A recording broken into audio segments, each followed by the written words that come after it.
Your heart is the support system for every organ in your body. The brain can't function without the heart pumping. The liver can't quiver when the heart has no rhythm. The quality of your life depends on the quality of your heart. Matters of the Heart podcast is a safe space for you to face the true matters of your heart. The issues that causes stress, even when you're seemingly at rest. Issues like hurt, pain, betrayal, and shame are things that are buried alive in the back of the brain. I call them undiagnosed heart traumas. Others refer to them as heartbreak, when in fact it's heartache because the heart can't break. I know, sounds pretty interesting to hear, but you'll learn more as you enter in and allow the healing to begin. I'm Natasha Mayo, the execution strategist. Welcome to Matters of the Heart. Hello. Good morning. I am super duper excited to come before you this morning. I'm excited to come before you every morning because listen, if I'm not coming before you, then you have to question where am I? And so I am blessed to be upon the land of the living on this side. And so I'm Natasha Mayo. For those of you that are joining me, I know someone has shared this with you. You may not know who I am, but I'm Natasha Mayo, the execution strategist. I help people go from good to great and great to grand in every area of their life, starting with their mindset. And so today we're going to address a case of Mondays. What is a case of Mondays?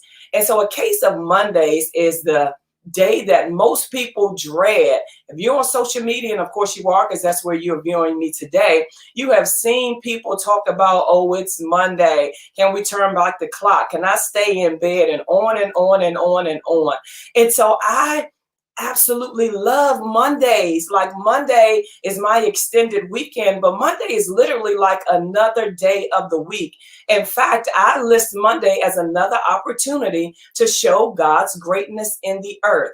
But I realize that that's not everybody's story. And so I want to come in and assist you, not help. You'll hear me begin to change the word help to assist. And so I've come in on today to help you get over the case of Mondays, to help you identify why it is that you dread, that you resist, that you rebel against Mondays. Is anybody up for that? Anybody want to hear about that? Of course. And so do me a favor, take time to share this broadcast. Everybody doesn't know me. And so as Patricia Richmond says, she's here. Good morning. Don't keep me to yourself.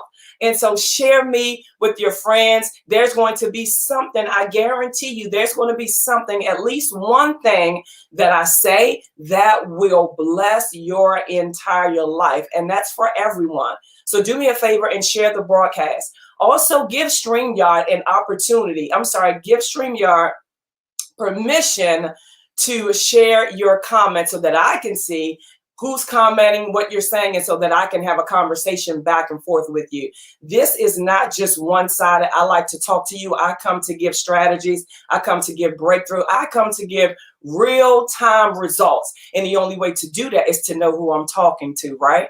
And so give StreamYard permission to share your comments. And so I want to say good morning to everybody. Typically I go right in and then I greet you guys at the end, but I want to say good morning to everybody that I can see right now. So Diana, good morning.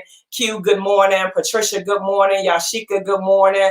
Lisette, good morning. And all of the other people that are coming in, good morning. Good Monday. How about that? It is indeed a good morning. In fact, it is the day that God intentionally made, right? We say that scripture or we quote it, but do we really stop and think about that God intentionally made the day and then he gave us instructions to be glad and rejoice, not enter in, oh, it's Monday, I got to go back to work, it's back to reality. How many of you guys have said that or have heard somebody say that? No, God said, be glad and rejoice in Monday. and Tuesday and Wednesday and Thursday and Friday, every single day, because he has intentionally made it. And so I was having a conversation just yesterday because we were planning not to come on today. You know, I come before you guys every 2 weeks.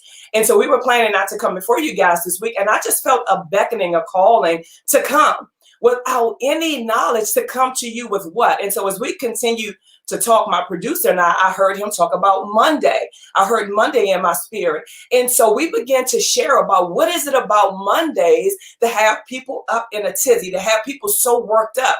And one of the things that my producer said, this is why it's so important to have people around you, one, that has your rhythm and that also hears from the voice of God, because they can help you in what you are being called to do. Listen, y'all better write this stuff down because I may not remember it after I say it. But it is so important to have people around you that can help you do what you are called to do. And she said one of the reasons, she said, in fact, when I think about myself, one of the reasons that, you know, people are resistant or rebellious about Mondays is because it reminds them of their have-tos, the things that they have to do versus the things that they want to do. That was so good to me, because anything that you're in that you feel like you have to do versus want to do, there's going to automatically be some level of resistance. Not even with you resisting it initially, but just your spirit resisting something that you have to do. And so when I think about things that you have to do, it reminds me of feast or famine. And so if you look at your life right now, how many of you guys can say that you're in feast? Meaning that if all the chips were down, if your job, whatever your income producing agent is, if all of that was taken away, would you be in feast or famine? Would you be able to go on about your business? I'm not talking 90 days. I'm not talking 100 days. I'm talking the rest of your life. Would you be able to go on in your life in feast? Or would you be in famine? Would you begin to start to scatter? And so oftentimes people would be in famine. They may have a couple days, they may have a couple months, they may have a couple years, but do you have feast? And here's what happens. So the week is considered famine for people, right? And then the weekend is looked at as feast. That's why everybody loves Friday, or if Thursday is your weekend starter, Thursday, whatever is the beginning of the weekend, people love that day. Why? Because it gives them a visual of what they can have. Freedom of their time, freedom of not having to punch in on anybody's clock, freedom of not having to. Y'all hear that, have to? Freedom of not having to. But what happens is that you play around with your feasting instead of preparing your feast so there won't be famine. I'm going to slow down because I get excited. I'm passionate because it's my desire that everybody live a life of feast for the rest of their life. Why? Because you can. Because God said so. He said that you're the lender and not the borrower. So why are you borrowing your week? Why are you borrowing Monday? We're going to get into it, guys. And so I want you all to sit back, take some notes. I see you guys are commenting here, and I'm going to get to them because I love the interaction. But I want you to take some notes. I don't want this to be just another amazing message that you hoard in your mind, but I want you to begin to execute on demand immediately.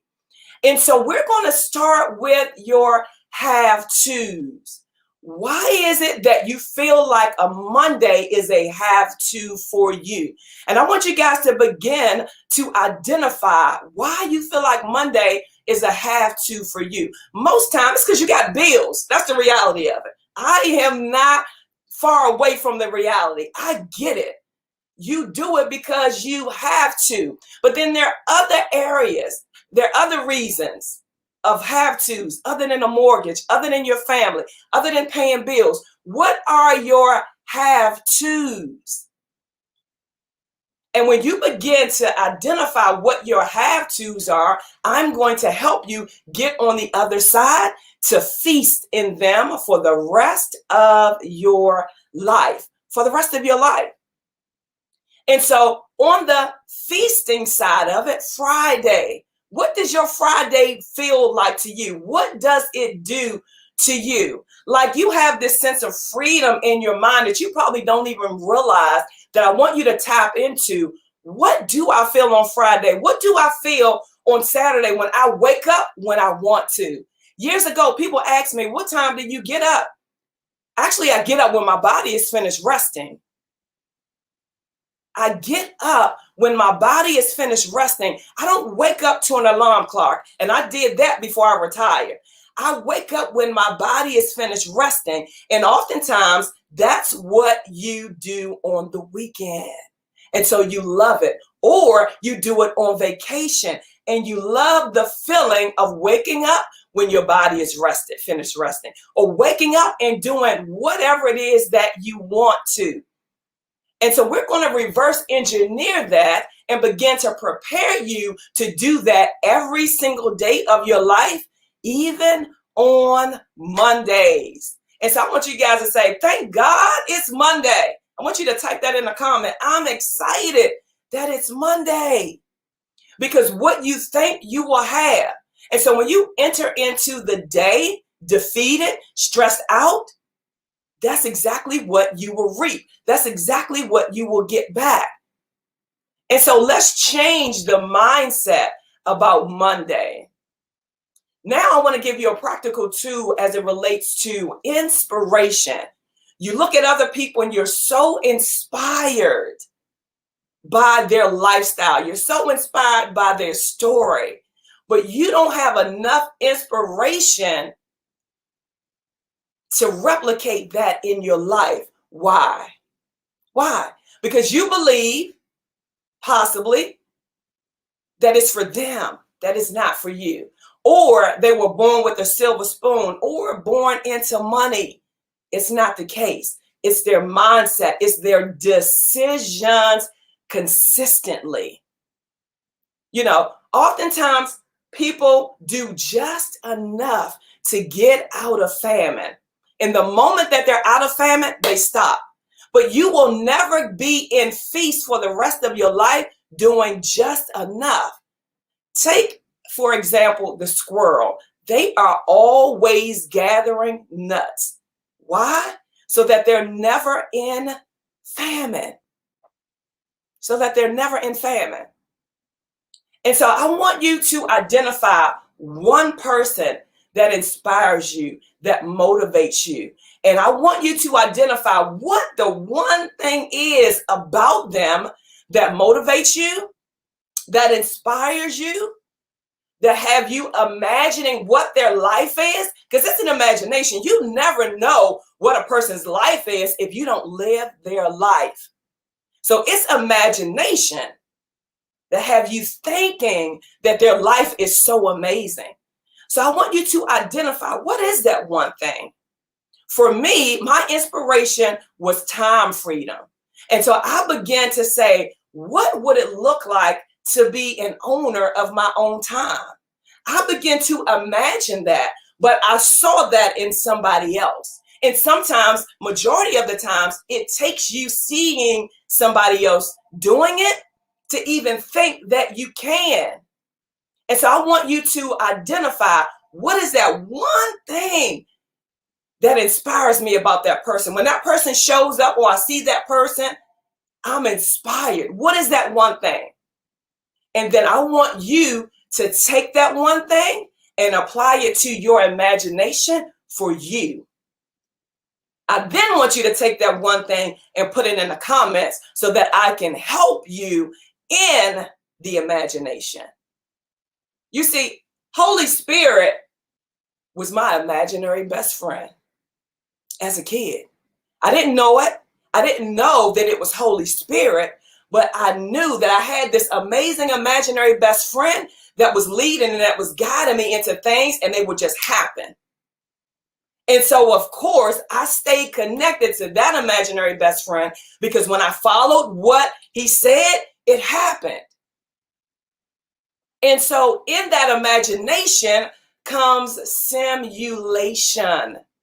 What is simulation? Doing the thing that you are imagining over and over and over again. And so years ago, my pastor owned his own jet, and he was teaching on simulation, and his pilot had to go in the simulator. They have to, it's a requirement for pilots to go into a simulator. And in this particular simulator, the windshield cracked in the simulator, and she had to respond as if she was actually in the air. And so shortly after that, she's literally in the air flying my pastor on his private jet, and the windshield cracked. Real life, guys. Real life. The windshield cracked in the air. But because she had already simulated that in the simulator, she knew how to respond. Why? Because imagination is real life. Your body doesn't know the difference from real life or Memorex. And so if you can imagine the very thing that you are inspired by consistently over and over and over again, it will manifest as real life. But you have to imagine. And guess what? Imagination is free. It's free. Imagination is free. Here's the thing. You are already imagining. Where you are today is a direct result of your imagination. And so it's time to reverse engineer and or refine what you are imagining. I imagined being 100 pounds lighter. I saw myself being 100 pounds lighter consistently, and then begin to simulate what it took to do it. And it manifested. The same is so in every area of your life. I want you to think back on one thing. Again, here's the thing, guys. One thing, too often you overwhelm yourself with multiple things. How am I going to do this? How am I going to do that? Start with one thing. Be consistent in that one thing, and other things will happen. They'll open up. They will lead you to the other things. And so I want you to remember the one thing where you were the strongest in your life, that you came out on the other side, that you wasn't sure what the outcome was going to be, but you came out on the other side winning. I want you to remember that. I want you to embody that same strength, and then I want you to begin to repeat that thing that you did. Principles work anytime, anywhere, for those that will work them, for those that will imagine them. And here's the thing, Monday may be an area in your life and not the actual day. You may love Monday, the actual day, but do you have a Monday, a kryptonite in your life that you resist, a have to that you resist? I want you to apply the one thing, the strength, the person that you inspire, the thing about them that you inspire, that inspires you. And I want you to apply that to that Monday, whether it's the day or whether it's a thing in your life. Now, what happens when you're imagining you're on this great rail, you're a road, you are doing amazing, and then life happens? Something devastating, whether it be death, whether it be a breakup, whatever the case may be, life happens. Imagine again. Imagine again. Like, don't let go of your imagination. Do you guys realize that Disney World is an imagination? I was going to say was, but it is. It all started as imagination. And so when distractions come, because they are, it's life. You happen to the distraction, don't allow the distraction to happen to you. How do you do that, Tasha? Getting ahead of it by imagining on a consistent basis in that one thing. Remembering your strength in times past in that one thing and pulling on that consistently. It reminds me of the woman with the issue of blood. Right? As I studied that, because God showed me that yesterday when we were talking. And so as I studied that, I was reminded that she had this issue for 12 years. She was going to physicians. She was doing all she could to address this issue, to address her Monday for 12 years. 12 years. And so she imagined in her mind that if I could just touch the hem of his garment, that I will be made whole. Imagine. She imagined it. And so as she fought through the multitude, like, get a glimpse of the multitude of people that were there as she fought through to get to her expected end. She imagined it. It all started in her mind. And then as she touched the hem of his garment, Jesus said, "Who touched me?" And they looking like, come on, Jesus, like for real. All these people, everybody gonna touch you. And he said, "No, I felt virtue come from me." And so she was scared and hiding because she's like, "Oh my God," like she had did something wrong. How many of you are in the corner, scared and hiding, like you've done something wrong? And he's saying, "Who touched me?" And so she came out and said, "It was me." And he said, "Your imagination, Faith, has made you whole. Go in peace."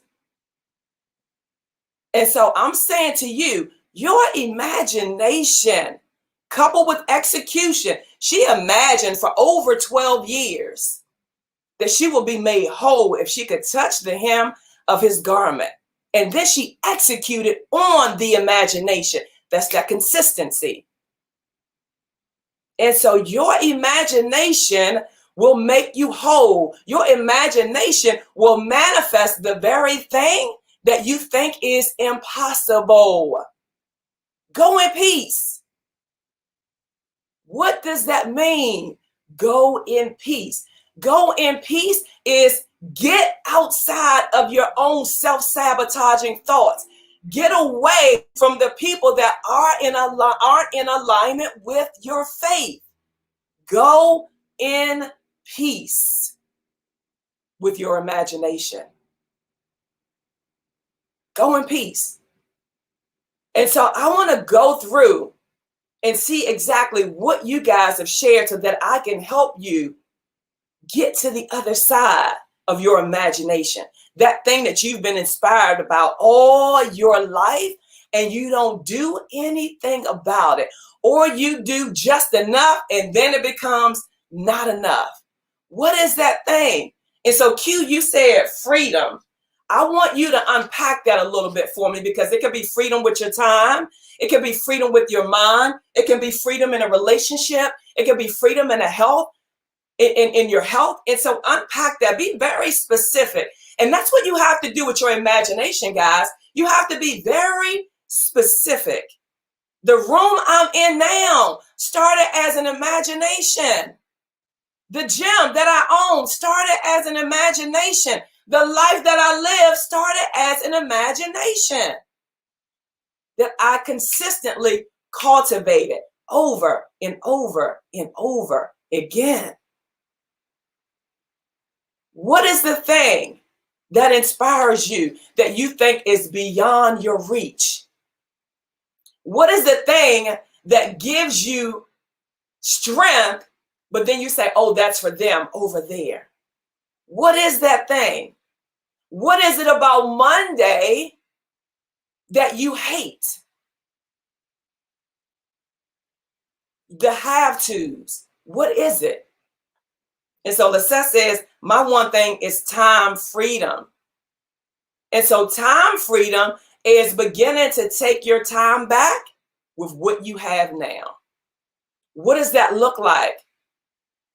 If you have to be somewhere by a certain time, take 10 minutes for yourself, and that's your time. Nothing and no one can interrupt it or disrupt it. I did that for several years. I would go train my clients. I would come home, get my kids together. And then for 10 minutes, it started out at 10 minutes. For 10 minutes, I would sit on the couch and sip my coffee or my tea, whatever it was I was drinking at the time, for 10 minutes. And then 10 became 20. 20 became 30. 30 became 40. And then 40 became my life. And so again, don't make it so big that you can't attain it. Start with what you have. Take advantage of what you have and then grow thereby. 10 minutes a day adds up to 50 minutes a week, 100 minutes every 2 weeks, 300 minutes every three weeks, 400. You get it? Like, it adds up. And so when you do that consistently, you are building a muscle that it will begin to become first nature. And so Q, you had the same thing that Lisette had. Same question, time freedom. Start with 10 minutes. Start with what you have. Take it back. Don't let anything get in the way of you taking your time back. Who else? I know all these people that's on here is just not Q. It's just not Q and Lisette that have a case of the Mondays, right? And so Mondays also remind me of hope deferred. Like, you defer your fulfillment because it's Monday. Back to business as usual, or back to reality, where your reality can be whatever it is that you want it to be. You have simply created a reality of hustle and grind, a reality of what you really don't want. That's what happens when you enter into days, and I'm using Monday, but yours could be Tuesday, it could be Thursday. But that's what happens when you enter into days grudgingly, like, I have to, because you have now surrendered and embraced the have to, and you don't. You don't. Your imagination can and will become your reality if you cultivate it on a consistent basis over and over and over again. And so I hear now that, some of you guys are saying, for how long, Tasha? How long do I have to cultivate? How long do I have to do it over and over and over again until it manifests? And then you do it over and over again in the next area. It's evolution, guys. You didn't get where you are by doing just enough.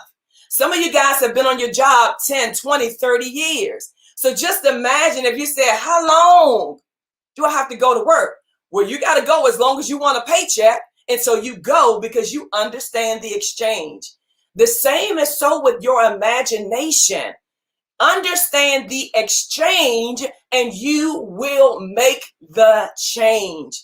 It's all about change. It is not reserved for them over there. It's reserved for those that believe and will continue in the execution consistently. Consistently.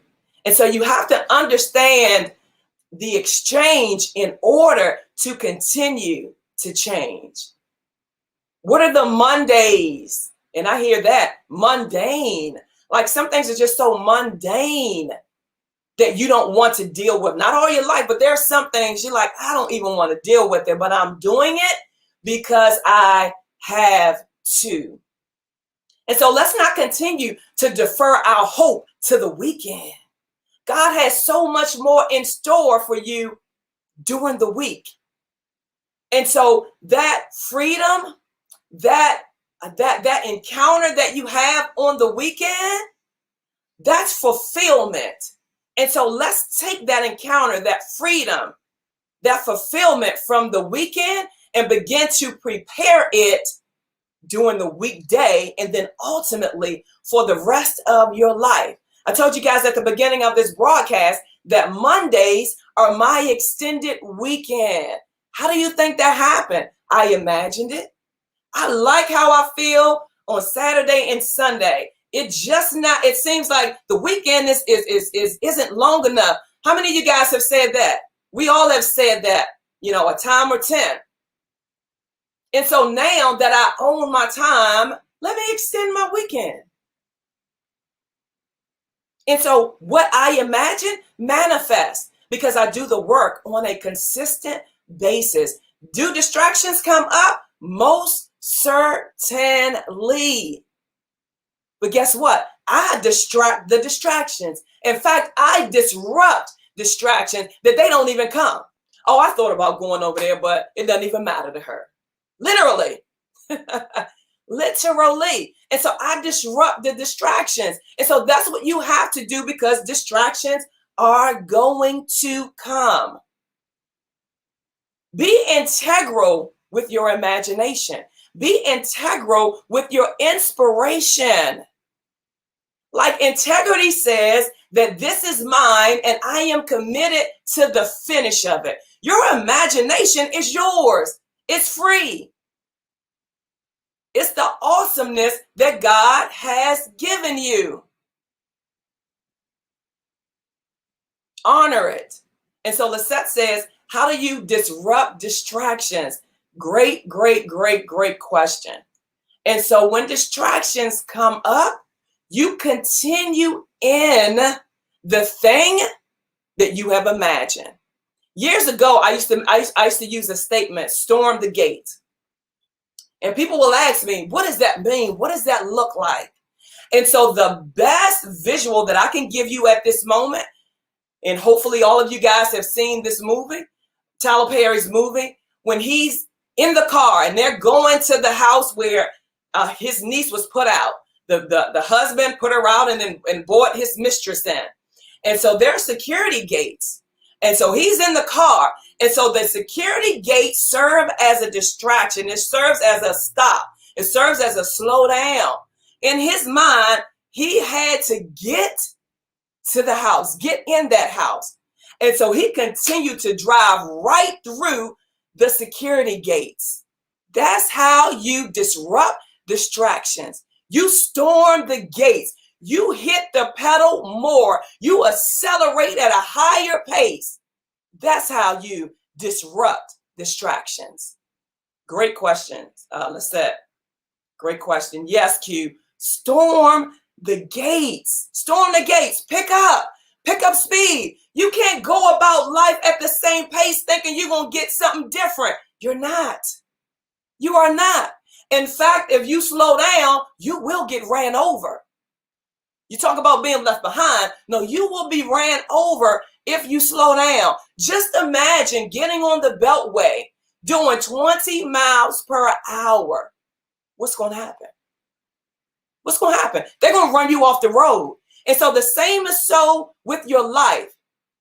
Don't defer your hope. Don't slow down your hope because you think it's for them over there. No, it's for you. God gave you the hope. He gave you the imagination. Cultivate it. Seed, time, and harvest. Cultivate it. Begin to do what you can with what you have and then grow thereby. The example that I gave about the time, start with 10 minutes for you. You own those 10 minutes. Nothing and nobody can come and disrupt them. Take that and apply it to the area of your life that you're inspired by. Principles work anytime, anywhere, any place for those that will work them. Will you work them? Like I beseech thee, will you work them? Don't let Monday be mundane. Let Monday be another opportunity for you to accelerate. Let Monday be overflow from the weekend, remembering the freedom that you had in the weekend and continue to do what you did on the weekend during the week. That's fulfillment. That's preparation to get to the other side of what you wanted, of what you want. You don't have to wait until you retire to experience the great life. In fact, there's a very high percentage of people that retire typically die a few years later. One of my very close friends, she waited until retirement to travel with her husband, to travel the world, only for her to retire, and then he transitioned within a year or so later. Don't wait. Don't defer your hope. Hope deferred literally makes the heart sick. Hope deferred literally have you having regrets. No, live your fulfilled life now. Get on the other side of your have tos. There are some things that you have to do now, but you won't have to do them always if you get on the other side of them now. There's a quote that I do what I don't want to do now so that I can do what I want to do later. Something like that. I think I probably botched that up, but y'all get the gist of it. I do what I have to do now, thank you, Holy Spirit, so that I can do what I want to do later. Is what you're doing now what you want to do later? I hope not. I hope 2023 is not a resemblance of 2021 in your life, and even with the pandemic. Do you want another case of the pandemic in your life? And so you have to get on the fulfilled side. You have to get on the feast side and not famine. And so Lisette says, how is a case of Monday's hope deferred a matter of the heart? Great question. You know, this podcast is matters of the heart. And so everything that we bring to you is going to be a matter of the heart. And so hope deferred is a heartache in itself, because you wait to do things and then you may get to that point where you've waited and now it's time or you're ready and you can't. That's a matter of the heart. Or you have this hope, you seeing something in someone else and you say, I wish I could do that. I've had people say that to me. I wish I had your energy. I wish I had your execution. You do. You don't have mine, but you have yours. God said that he's given to each one the measure of faith. And so you can stay in hope, belief, but then never execute in action. That's faith without works. And so that's a heart issue. You'll look back, and even now you'll look back and you'll say, if I knew what I knew now, then I will be completely different. I've said that. The difference with me is now it's in fulfillment instead of hope deferred. Now that I know, I'm fulfilling what I want, what I desire. Patricia said, you don't have mine, but you have yours. Yes, Pat, you have yours. And so mine is simply inspiration to get your engine going. Mine is simply inspiration to say, you know what? Let me put the pedal to the metal a little more. That's it. And so you don't have to look at somebody else's inspiration and be envy, be jealous, or be shameful of yours. Let's talk about shame for a minute. Shame is a doggone shame that you need to shame. Flip it, reverse engineer. When shame try to come up in your life, reverse engineer it and do the very thing that shame is telling you you're ashamed about. Reverse engineer it. Because when you're inspired by others, when you're motivated by others, It is notification to step it up. Just like on Facebook and Instagram and these social media platforms, it gives you notification that somebody has commented or liked something to let you know. The same is so in your life. When inspiration shows up, it's an opportunity for elevation. It's saying somebody is doing what you want. Follow them who through faith and patience has manifested the promise. Follow them, not be a carbon copy of them, not be a clone of them, but follow them in your might, in your will, in your pace. Follow them. Yes, Q. Inspiration is elevation. I am often inspired. I was on Clubhouse last night. First of all, I'm a student. Make sure that you guys are a student in every area of your life all the time. I was on Clubhouse last night, and this young lady talked about African Americans always talking about being the help. Huh? I have said that 10,000 times. So when she said that, I tuned my ear and I wanted to hear. She said, you need to change your language to luxury. And help is not a luxury. We are not the help. We assist. We elevate. We empower, but we don't help. She said, because in the African American community, people look at help as a handout. They don't look at help as having to invest, but they look at help as a handout. No, we don't help. We assist. We elevate. We empower. And so I am looking for elevation. I am always open to go into the next dimension in every area of my life. And so I'm always a student. And so I'm sitting on that call and listen, my antennas, I begin to rewrite posts that I had just wrote that morning that said, help, I'm your help, or invest in your help. And so remain a student.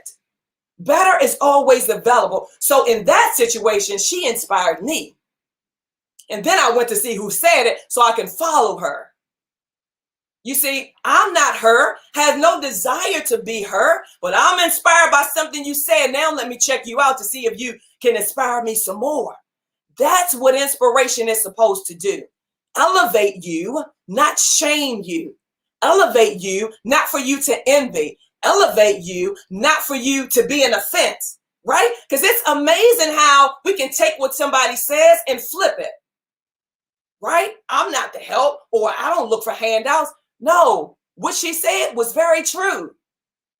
And so I tuned my ear in, and let me see what else is it that you're offering. Because she talks about luxury language. You know how you guys know who I am about my words. In fact, the Bible says that the tongue is like a pen of a ready writer, that whatever you say, you have. And so when she talks about luxury language, that got my attention. What can I learn? Because I am never at a place where I know it all. I know some things, I've mastered some things, but guess what? Better is always available, and I am availing myself to learn it. I'm availing myself to get it. I am sitting and positioning myself to get it in whatever form within alignment to God that has it to give. Lisette says envy, offense, shame, etc. means we don't believe we have it, whatever it is. Yes, Lisette. When you have envy, when you have shame, when you're offended, you really don't believe that you have it and that you can obtain it, because you might not have it. That might be the truth. That might be the truth. And here's the thing. Face your truth righteously. Face your truth righteously. Don't judge your truth unrighteously. Face it righteously and do the necessary things. Imagine it, cultivate it to manifest it. Cultivate it to manifest it. Patricia said, when you are inspired, it is a notification to step it up. Yes, step it up. Yes, Yashika, better is always available. Yes, Pat, Face your truth. And like when you face your truth, Pat, it ain't going to always be cute. It is not going to always be cute. But you have to face your truth and then imagine, reverse engineer the opposite. Years ago, it is so easy for us to face our truth in other people. It's so easy for us to identify our truth in other people. A year ago, I saw a girl in the grocery store, and she was so nasty. And I was like, oh my God, she is so nasty. And God said, that's you. Talking about face your truth, face your truth. And I said, God, show me. Like, show me the areas of my life that are not pleasing to you, because clearly I don't see them. Clearly I have a blinder on in that area. Clearly I've given myself permission to be ignorant. So show me the areas that are not pleasing to you. Show me the areas that I need to elevate in you. Show me the areas that I have been coasting in you. Face your truth. And reverse engineer it. Imagine it. See yourself on the other side of it. And then cultivate it consistently over and over again. How long? Forever and ever. Amen. Because better is always available. So you will always be growing. You will always be evolving. And so while it may not be in one thing, it'll be in another thing. But here is the beauty of it. The more you do it, the easier it will get. And then the more you do it, the more it will become first nature. Before we came on broadcast, I was talking to my producer, and she was saying how she dropped her kids off, and then she was on autopilot going back to her old home. And I said, that's exactly how life is. When you do a thing, when you imagine repeatedly, it becomes on autopilot where you don't even have to give it much effort. Imagine it. Imagine it. And again, you are already imagining. You're already imagining, I ain't gonna never lose this weight. You're already imagining, I ain't never gonna get married. You're already imagining, I am never gonna finish this degree. That's imagination. And because you cultivate it every single day with your words, it manifests. Reverse engineer your imagination. Because you're already simulating, you're already imagining, reverse it consistently. And it takes consistent effort. We talked about that as well. It takes consistent effort to do what it is that you need to do. Consistent. And so now I'm going to open it up for question, answers, comments. You guys have been doing an amazing job with commenting the entire time. I am always honored that you guys come and hang out with me on a Monday, right? Look at that. Intentional to come in here on a Monday to help you jumpstart your week. But here's the thing. I don't want you to have to always get a jump start, right? Jump starts usually are, come by way of something breaking down. I don't want you to always be in a place of having to get a jump start. Live the fulfilled life that you don't have to. Live the fulfilled life that you will accelerate in the areas that you need to before you need them, so that when you get to that place, you've already gone past it faster. Accelerate in your Mondays. View your Mondays as an opportunity to elevate. For me, it's an opportunity to show God's greatness in the earth again. How? By my obedience. If God woke you up on today, you still have purpose in the earth. How dare you slap God in the face with something that he intentionally made for you? It's a slap in the face when you enter into a day that God intentionally made for you. I intentionally made this for you. I brought this gift for you. And you're like, I don't want it. It's Monday. Take me back to Saturday. Roll back the time. No. Allow Monday, prepare Monday to be like your weekend. And then it will begin to be your everyday. So thanks again, guys. I absolutely appreciate you hanging out with me. Remember, this is real-time breakthroughs, real-time execution. And so you guys have been commenting a lot. I am going to come back and respond to your comments. But don't let it be just another time of inspiration, another time of motivation, but rather another time of imagination, cultivation, and then execution consistently. Those things that you wrote in the comment section, I want you to take that and write it down. Write it down. Put it in an area that you frequent. Q, you talked about time freedom. Lisette, you talked about time freedom. So I want you to take that and put it on a sticky or write it on your mirror. You see, I have these mirrors behind me. I am all about reflection. And so I have that. I've either written things on my mirror or I have sticky notes everywhere to remind me to imagine what I want so that it will manifest. Imagination, cultivation, execution, and simulation. Those 4 pillars you must do to live a fulfilled life. What is the fulfilled life that you want to live? What areas are you in famine in? And guess what? You may be in a blind spot where you don't even know. Like I just shared with you guys, I asked God to reveal that to me. What areas am I coasting? What areas am I unpleasing to you? What areas that am I living in famine and feasting? Because even in feast, I want it to be better. Because if you just leave feast alone, eventually it will become famine. If you leave good by itself, eventually it'll become fair.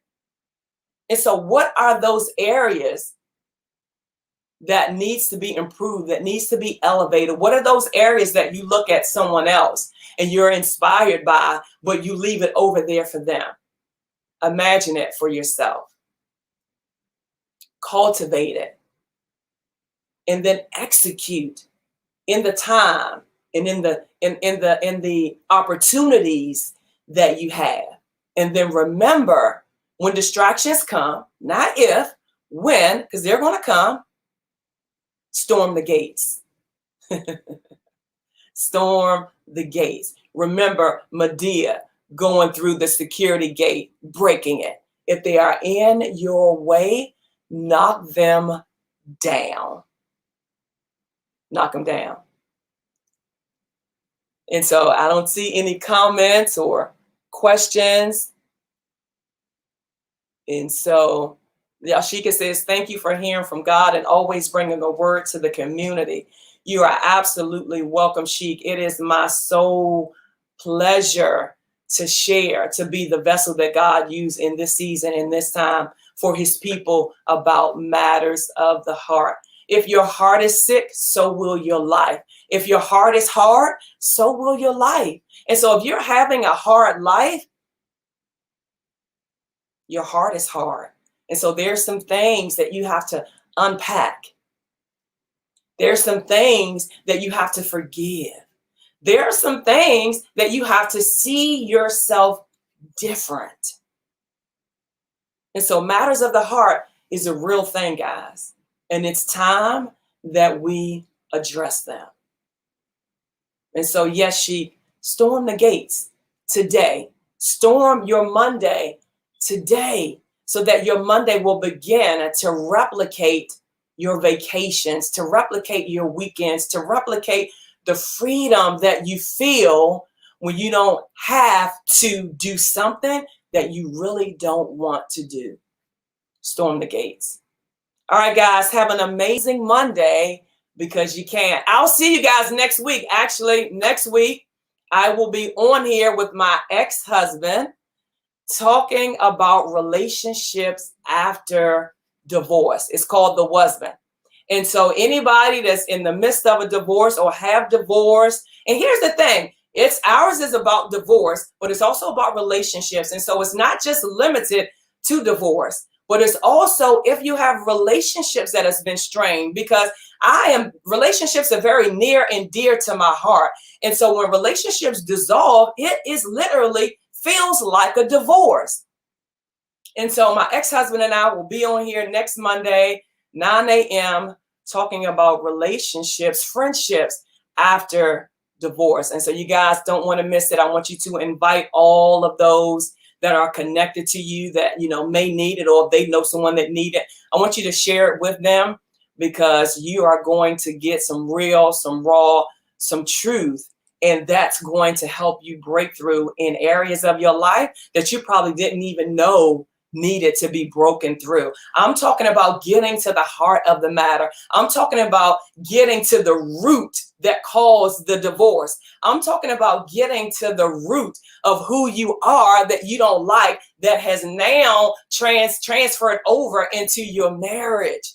I ain't just talking about, oh, we divorced and now we friends. No, we're getting to the root of the matter so that you don't have to experience what we experienced. And then on the other side, you guys can help each other be better. You don't want to miss it, guys. I'll see you next Monday, 9 a.m. Remember, better is always available and imagination is free. Imagine greater for you now. See you later.